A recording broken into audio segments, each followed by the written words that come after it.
தங்கள் சித்தம் நிறைவேறட்டும்.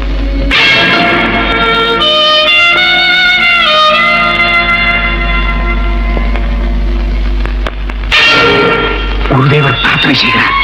நான் அருகில் சென்று குருவே வணக்கம் என்று சொன்னதும் பாய்ந்து பிடித்துக் கொள்ளுங்கள். காண்பிக்கிட்ட பிறகும் பிடிக்காதிருந்தால் பிறகு என் மீது குறை சொல்லக்கூடாது. நீங்கள் உறங்குகிறீர்கள். ஆனால் இறைமகனை எதிரியின் கையில் விரைவில் ஒப்படைக்கப் போகின்றனர். நேரம் நெருங்கிவிட்டது. மேய்ப்பவன் சிறைப்பட்டால் ஆடுகள் சிதறுண்டு போகும். குருவே, நான் இருக்கும் போது எந்த எதிரியையும் தங்களிடம் அணுக விட மாட்டேன். தங்களுக்காக என் உயிரையும் கொடுக்க தயார்.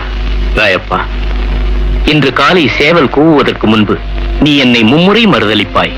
கர்த்தரே, என்னை அப்படியா நினைத்தீர்கள்? அவர்களும் வந்து விட்டார்கள்.